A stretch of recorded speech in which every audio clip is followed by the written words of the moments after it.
मैं हूँ आयुष सिंह और आज हम शुरू करने जा रहे हैं रीजनिंग की एक नई जर्नी जहाँ पर हम साथ में रीजनिंग को स्टार्टिंग से लेके एंड तक पढ़ेंगे। जो रीजनिंग हमें एसएससी एसएससी एचएसएल के साथ साथ काफ़ी जो बच्चे ट्वेल्थ में हैं उनके लिए यूनिवर्सिटीज़ में जो एंट्रेंस एग्ज़ाम होते हैं उनमें भी काफ़ी हेल्पफुल रहेगी। और मैं श्योर कर रहा हूँ कि इस जो हम यहाँ पे पढ़ेंगे उसके अलावा यूनिवर्सिटी एग्ज़ाम्स में तो उसके अलावा और कहीं से पूछा नहीं जाएगा। इफ़ आपने यहाँ पे सिंसियरली पढ़ लिया तो यूनिवर्सिटी एग्जाम में कुछ भी रीजनिंग से कोई भी क्वेश्चन पूछा जा रहा है तो आप इजीली उसे हटा निकाल सकते हैं और अपने मार्क्स को आगे बढ़ा के रैंक अच्छी ला के यूनिवर्सिटी में इजीली एडमिशन ले सकते हैं। तो रीजनिंग में जैसा मैंने कल बताया था कि आप लोग दो कॉपी रखेंगे अपने पास में। एक कॉपी जो आपके प्रॉपर नोट्स बनेंगे, जो मैं यहाँ पे पढ़ाऊंगा वो उसमें नोट डाउन करते रहेंगे, और दूसरी कॉपी जिसमें हम प्रैक्टिस करेंगे आप लोग, क्योंकि प्रैक्टिस के बिना कुछ नहीं हो सकता। क्योंकि मैं यहाँ पे चिल्ला के पढ़ाता रहूँ, आप लोग जो है यहाँ से पढ़ के 1 घंटे में निकल जाएंगे, उसके बाद में कोई प्रैक्टिस नहीं करेंगे तो वो आपके लिए हेल्पफुल नहीं रहेगा। कभी भी आप 2 दिन बाद वही टॉपिक उठा के देखेंगे आप भूल जाएंगे, क्योंकि मेरे साथ भी ऐसा होता है। मैं भी आप ही लोगों की एज ग्रुप का इंसान हूँ। तो एज ए फ्रेंड मुझे ट्रीट करिएगा, और ये नहीं है कि आप बहुत ही ज़्यादा मतलब मुझसे ज़्यादा पढ़ाई में तो बहुत ही ज़्यादा टेंशन लेते हैं।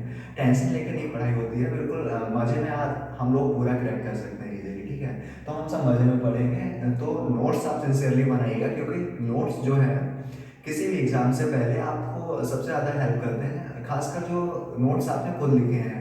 क्योंकि मैं पीडीएफ तो आपको दे सकता हूँ, क्योंकि यहाँ से फ़ोटोज़ क्लिक करके 2 मिनट में पीडीएफ बन के तुरंत ही आपको सेंड कर सकता हूँ। और पीडीएफ की रही बात, तो मैं प्रैक्टिस सेट्स जो है आपको पीडीएफ के रूप में देता रहूँगा। आप लोग जैसे फर्स्ट लेक्चर है, हम मेरे पास आप लोगों के नंबर भी नहीं है, तो आप लोग एक काम करिएगा, या तो मैं अपने टेलीग्राम चैनल का लिंक जो है डिस्क्रिप्शन में दे दूंगा, वहाँ से आप पीडीएफ डाउनलोड करके प्रैक्टिस सेट्स कंप्लीट कर सकते हैं। या फिर इफ़ आप लोग चाहते हैं व्हाट्सएप ग्रुप से जुड़ना, जहाँ पे डिस्कस होता रहता है नए नए क्वेश्चंस का, डाउट्स का, तो आप वहाँ से जुड़ सकते हैं कमेंट सेक्शन में अपना नंबर छोड़ के, और वहाँ से हम लोग नंबर लेके आपको ग्रुप में ऐड कर लेंगे। तो आप नोट्स पहले सिंसियरली बनाइएगा, क्योंकि हैंड रिटन नोट्स जो खुद के होते हैं वो सबसे ज़्यादा हेल्प करते हैं एग्जाम से पहले। क्योंकि एग्जाम से पहले आप पूरी बुक उठा के थोड़ी ना पढ़ेंगे, क्योंकि बुक उठा के पढ़ने में तो पूरा, जब हम 2-3 महीने में रीजनिंग के कुछ टॉपिक पढ़ पाते हैं ठीक से, तो बुक तो पूरी कभी भी कवर नहीं हो सकती आपकी जो है 2-4 दिन एग्जाम से पहले। तो आपको वो हैंड रिटन नोट्स बहुत ज़्यादा हेल्प करेंगे, तो नोट्स आप सिंसियरली बनाइएगा। तो आज का हमारा पहला टॉपिक है रीजनिंग में ब्लड रिलेशन। पहला टॉपिक इसलिए इसे चूज़ किया है क्योंकि ये सबसे इंटरेस्टिंग टॉपिक लगता है मुझे, और होप सो आपको भी लगेगा, क्योंकि ये इंटरेस्टिंग टॉपिक है। क्योंकि हम अपनी लाइफ में ब्लड रिलेशन को पढ़ते रहते हैं, हम लोग देखते रहते हैं, ब्लड रिलेशन के क्वेश्चंस आते रहते हैं। कभी हमारे घर पे कोई मेहमान आ जाता है तो हम लोग पूछते हैं मम्मी से कि ये कौन है, तो मम्मी फिर दूर का रिश्ता बताती हैं कि ये आपकी बुआ के बेटे की बेटी है, या फिर आपके भाई के पड़ोसी की बेटी है या बेटा है। तो हम तो कंफ्यूज हो जाते हैं कि ये कौन है, इतना दूर का रिलेशन कैसे हो गया इससे। तो हम आज ये टॉपिक इसीलिए पढ़ेंगे कि हमारे घर पे कोई रिलेटिव आए उसे आप भगाओ ना। ठीक है, तो हम मौज में आज से ये पढ़ना शुरू करते हैं। तो ब्लड रिलेशन, ब्लड रिलेशन में बेसिकली क्या होता है, हम 5 जनरेशन के बारे में पढ़ते हैं। एक तो सेम हमारी जनरेशन जो हमारे बराबर एज के हैं, और दूसरी जनरेशन होती है फर्स्ट अपर जनरेशन। फर्स्ट अपर जनरेशन में हम पढ़ते हैं कि अपने से एक जनरेशन ऊपर के लोग, जैसे पापा मम्मी, चाचा चाची, बुआ फूफा, ये सब हो जाते हैं हमारे। मामा मामी भी आते हैं, क्योंकि ननिहाल को भूल गए आपकी तो फिर आप हमें गालियाँ सुनाएंगे। तो हम लोग इसमें पढ़ेंगे, ये तो चलो मजाक की बात होगी। फर्स्ट अपर जनरेशन में हम पढ़ेंगे इन सब के बारे में। और हाँ, father in law mother in law भी आते हैं। ठीक है, तो खुश ना होइए और यहाँ पे फोकस करिए और नोट्स बनाइए अपने। ठीक है, तो mother father, father in law mother in law, uncle ऑन्ट, maternal uncle maternal ऑन्ट, ये सब आते हैं हमारे फर्स्ट अपर जनरेशन में। और सेम जनरेशन की बात करें तो brother sister husband wife cousin, ये सब आते हैं हमारे सेम जनरेशन में। दोस्त भी हमारे सेम जनरेशन में ही आते हैं, बट हम कभी हमारे हमें ऐसे क्वेश्चंस देखने को नहीं मिलते हैं कि उसमें दोस्त का कोई जिक्र हो। तो हम सिर्फ रिलेशंस के बारे में पढ़ते हैं। तो फिर हमारा सेकेंड अपर जनरेशन आता है grand father grand mother maternal grand father maternal grand mother. तो जो हमारा सेकेंड अपर जनरेशन होता है वो +1 होता है फर्स्ट अपर जनरेशन का, और फर्स्ट अपर जनरेशन होता है वो +1 होता है सेकंड जनरेशन का। तो सबसे नीचे सेकंड जनरेशन, उससे ऊपर जो है आती है फर्स्ट अपर जनरेशन, उससे ऊपर आती है सेकंड अपर जनरेशन। हम अभी आपको फैमिली ट्री पैटर्न से क्वेश्चन सॉल्व करना सिखाएंगे, तो आपको पता लगेगा कि ये क्यों पढ़ा रहे हैं स्टार्टिंग में। ये तो आप लोग पहले से ही जानते हैं, लेकिन फिर भी यहाँ पे हम नोट करा रहे हैं क्योंकि ये फैमिली ट्री पैटर्न में ये सबसे ज़्यादा यूजफुल होता है।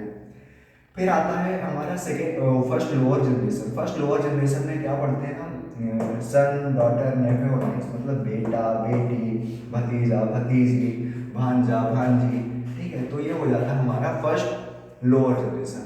फर्स्ट लोअर जनरेशन आपको समझ में आ गया। और फर्स्ट लोअर जनरेशन से -1 करोगे तो एक सेकेंड लोअर जनरेशन भी आती है।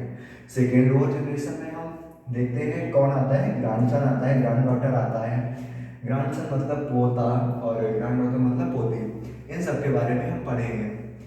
ये सारे टर्म्स आप याद कर लीजिए कि कौन फर्स्ट अपर जनरेशन में आता है, कौन सेकेंड अपर जनरेशन में आता है, कौन सेकंड जनरेशन में आता है, कौन फर्स्ट लोअर जनरेशन में आता है, कौन सेकेंड लोअर जनरेशन में आता है। क्योंकि ये +1 +1 +2 -2 ये सब जो है बहुत ज़्यादा हेल्प करने वाले हैं हमें क्वेश्चन सॉल्व करने में, क्योंकि इतना टाइम नहीं दिया होता है एग्जाम में, सिर्फ 30 सेकंड के अप्रॉक्स में टाइम तो आपको मिलेगा।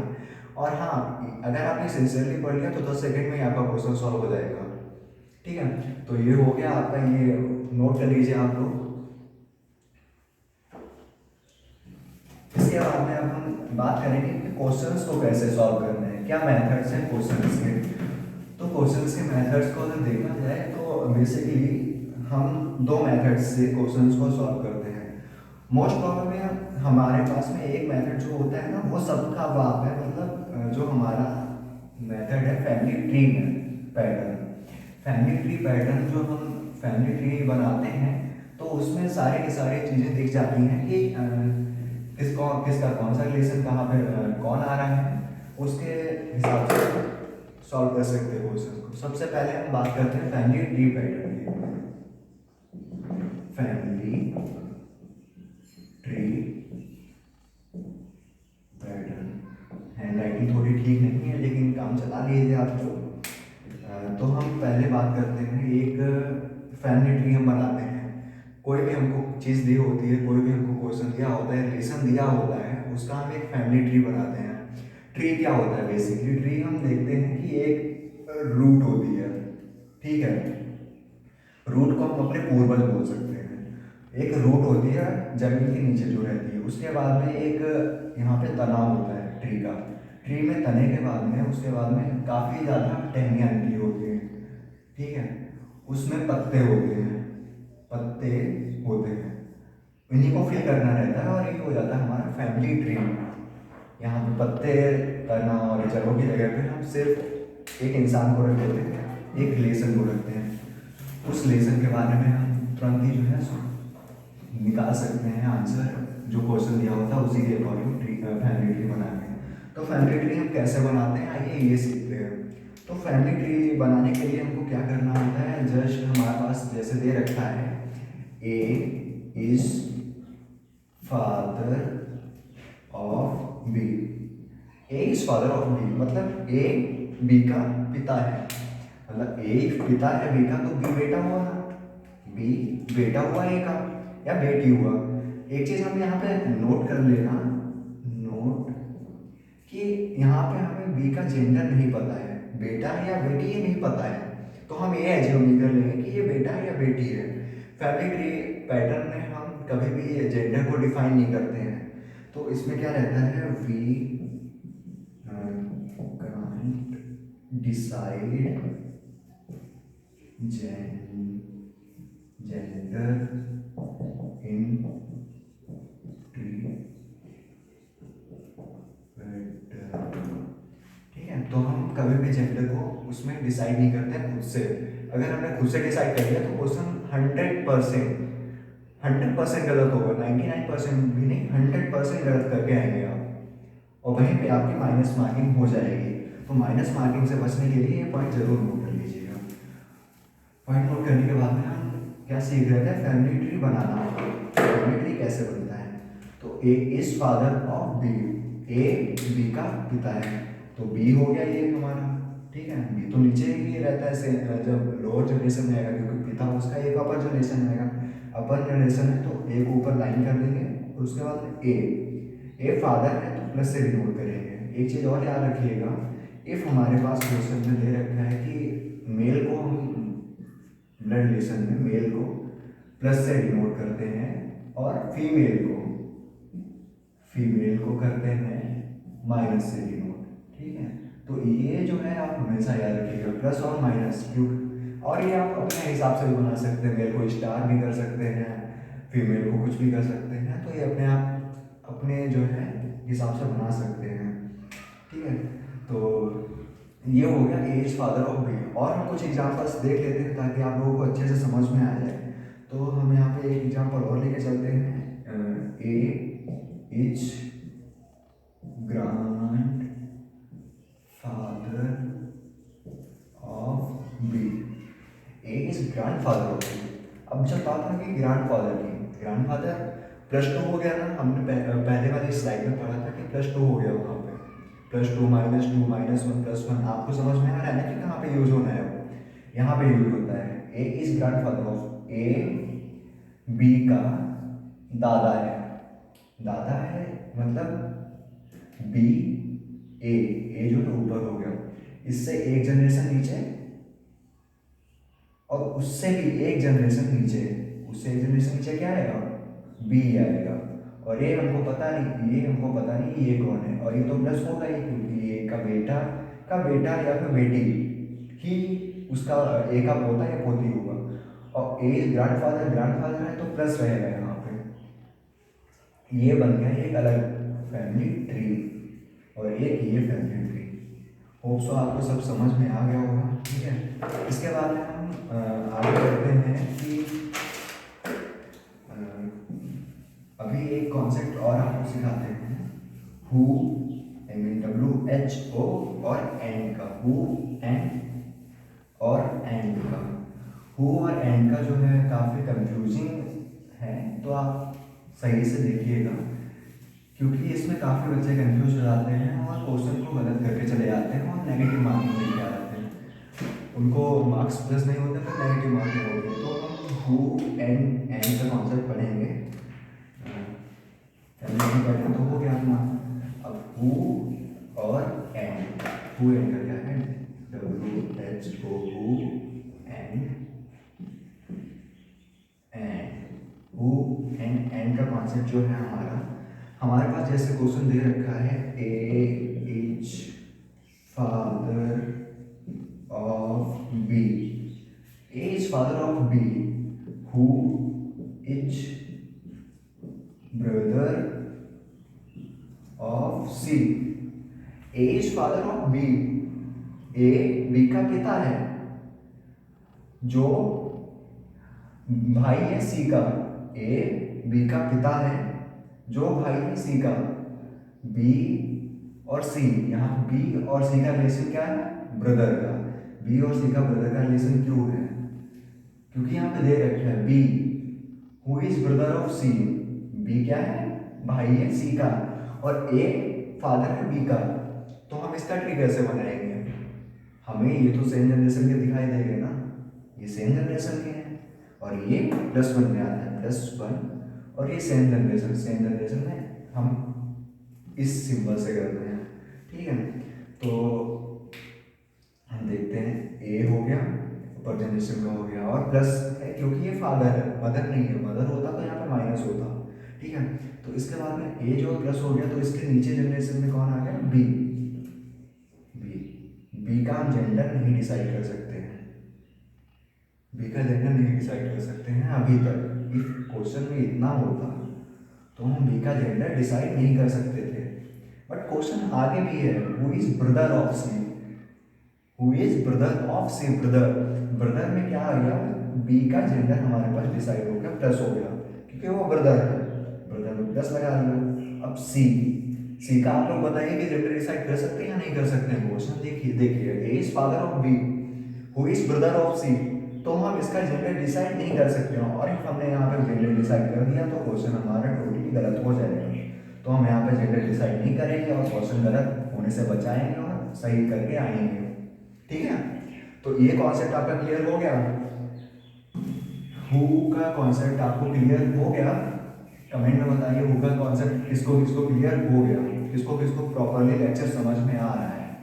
जिसको नहीं आ रहा है वो भी कमेंट करके बताइए। अब हम देखते हैं हु। अब आती है ये टर्म, ये है एंड का जो कॉन्सेप्ट है ना, एंड का जो रिलेशन रहता है हमेशा फर्स्ट एलिमेंट से रहता है। फर्स्ट एलिमेंट जो हमारे क्वेश्चन में फर्स्ट एलिमेंट होता है उससे हमारा एंड जिसमें दिया होता है उसमें जो है रिलेशन जो है फर्स्ट एलिमेंट से रहता है हमेशा। जैसे हमें दे रखा है A is father of B and brother of C. A is father of B and brother of C. A B का पिता है और सी का भाई है। इफ सी का भाई है तो ए प्लस हो गया, और पिता है तब भी प्लस ही है। ठीक है, तो हम यहाँ पर बी का जेंडर डिसाइड नहीं कर सकते हैं क्योंकि यहाँ पे ना दे रखा है कि ये बेटा है या बेटी है, कुछ डिसाइड नहीं है। तो हम खुद से डिसाइड नहीं करेंगे और क्वेश्चन सही करके आएंगे। ठीक है, ये मैं बार बार आपको इसलिए बता रहा हूँ क्योंकि मोस्ट ऑफ द स्टूडेंट्स यही गलती करते हैं कि वो जेंडर खुद से डिसाइड कर लेते हैं फैमिली ट्री पैटर्न में, वो वही हमको नहीं करना होता है। तो A is father of B and brother of C. A B का पिता है और सी का भाई है। तो हम इसका फैमिली ट्री कैसे बनाएंगे? आपके पास नोटबुक है, उसमें आप खुद से ट्री पैटर्न बनाने की कोशिश करिए जिससे आप इजीली क्वेश्चंस को सॉल्व कर सकें। तो A is father of B, ए जो है हमारा अपर जनरेशन में आ गया, फादर ऑफ बी, बी हमारा इससे नीचे आ गया, और and brother of C, and का फर्स्ट एलिमेंट से जहाँ पे एंड दिया है बी के तुरंत बाद एंड दिया है। ठीक है, और एंड जहाँ पे दिया होता है वो जो है ए हमारा फर्स्ट एलिमेंट है, फर्स्ट एलिमेंट के साथ उसका रिलेशन होता है। तो सी का रिलेशन सीधे और सीधे ए के साथ है। तो सी का भाई है तो सी इधर आ गया, और सी का भी जेंडर डिसाइड नहीं कर सकते क्योंकि वहाँ पे भी नहीं दे रखा है कि सी ए का भाई है या बहन है, ये नहीं दे रखा है। तो हम ना सी का जेंडर डिसाइड कर सकते हैं ना बी का डिसाइड कर सकते हैं, सिर्फ ए का डिसाइड कर सकते हैं क्योंकि यहाँ पे दे रखा है फादर है और यहाँ पे दे रखा है ब्रदर है। तो हम सिर्फ ए का जेंडर यहाँ पे पता लग रहा है। तो फैमिली ट्री पैटर्न आपको समझ में आ गया होगा। फैमिली ट्री पैटर्न के बाद में हम सीखेंगे कि क्वेश्चन को देखते ही कैसे सॉल्व करना है। अभी हम एग्जाम्पल्स नहीं करा रहे हैं, अगले लेक्चर में हम पूरे के पूरे एग्जाम्पल्स आपको कराएंगे, पूरी एक सीट सॉल्व करवाएंगे, फिर एक आपको सीट देंगे भी जो आप घर से सॉल्व करके हमें टेलीग्राम ग्रुप पे भेजेंगे या व्हाट्सएप पे भेजेंगे, और देखेंगे कि कोई डाउट तो नहीं है। इस टॉपिक में तो डाउट नहीं रहना चाहिए क्योंकि ये टॉपिक हर एग्जाम में एक ना एक क्वेश्चन तो जरूर पूछ देता है। एक क्वेश्चन का समझते हैं ना आप, आपके रैंक बढ़ा भी सकता है, आपका सिलेक्शन जो है कंफर्म भी कर सकता है, आपका सिलेक्शन ना हो ऐसा भी कंफर्म कर सकता है। तो एक एक क्वेश्चन को अच्छे से देखेंगे, एक एक टॉपिक को अच्छे से पढ़ेंगे ताकि एक भी क्वेश्चन हमारा छूटे ना और एक अच्छी रैंक हम लोग को आ जाए। ठीक है, तो हम देखते हैं जैसा मैंने स्टार्टिंग वाली स्लाइड में बताया था, स्टार्टिंग वाले उसमें बताया था कि सेम जनरेशन जो रहती है, सेम जनरेशन उसमें हम ना कुछ प्लस करते हैं ना कुछ माइनस करते हैं तो जीरो रहता है वहाँ पे। ठीक है, और फिर आती है फर्स्ट अपर जनरेशन। फर्स्ट अपर जनरेशन में क्या रहता है, हम प्लस वन करते हैं क्योंकि अपर है ना तो प्लस वन हो जाता है। ठीक है, फिर आती है सेकेंड अपर जनरेशन। सेकेंड अपर जनरेशन में मैंने पहले ही बताया था आपको क्या करते हैं। सेकेंड अपर जनरेशन में हम क्या करते हैं, सेकेंड अपर जनरेशन में हम करते हैं प्लस टू। प्लस टू क्यों करते हैं, क्योंकि वो फर्स्ट अपर जनरेशन से एक जनरेशन ऊपर है तो प्लस टू हो गया अपने आप ही। ठीक है, तो फिर आती है first lower generation. First lower generation में हम क्या करते हैं माइनस वन, क्योंकि वो फर्स्ट लोअर जनरेशन है तो फर्स्ट लोअर जनरेशन माइनस में चली जाती है। Second lower generation, second lower generation में हम क्या करते हैं माइनस टू, क्योंकि वो फर्स्ट लोअर जनरेशन से भी एक जनरेशन नीचे है तो हम -2 कर देते हैं। तो हम अब यहाँ पे देखेंगे कि इसका यूज क्वेश्चंस में कहाँ पे होता है। जैसे हमारे पास में एक क्वेश्चन दिया गया है। क्वेश्चन क्या है? A3Q means A is father of Q. A is father of Q. A5Q means A is mother of Q. A7Q means A is brother of Q. A9Q means A is sister of Q. Then find the relation between K and L. K और L में relation हमको इन सब factors को देख के निकालना है। और इसमें क्वेश्चन में आप सोच रहे होगे कि इसमें कुछ दिया ही नहीं है कि के एल कहाँ से आ गया। तो इसमें हमको एक जो है इक्वेशन दी होती है, इसी इन टर्म्स के बेस पर एक इक्वेशन दी होती है और उसी के बेस पे हमको वो निकालना रहता है। तो इस क्वेश्चन में जस्ट लाइक हमारे पास एक इक्वेशन दी है K3L, K3L, ठीक है। K3L हमने बहुत ही बेसिक इक्वेशन ले ली है। तो K3L क्या है? K3 और 3 का मीनिंग क्या है? यहाँ पे 3 इस वाले टर्म में आ रहा है।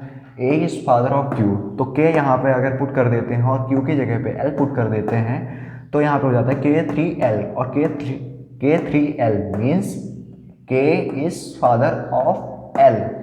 K is father of L, relation तुरंत ही निकल के आ गया ना कि K जो है L का फादर है, तो K L का फादर है।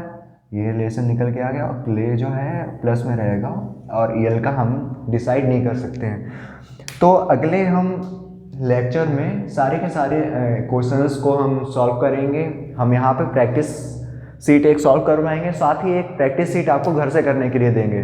और उस प्रैक्टिस सीट को आप टेलीग्राम ग्रुप में जो हमारे डिस्क्रिप्शन में लिंक पड़ा हुआ है उससे ज्वाइन करके वहाँ पे कोई भी डाउट हो उस सीट में से कोई भी क्वेश्चन को लेके, या लेक्चर में कोई भी डाउट हो या कोई भी मिस्टेक हुई हो, वो आप छोटी सी मिस्टेक को वो लेके नहीं बैठेंगे कि हाँ ये मिस्टेक कर दी।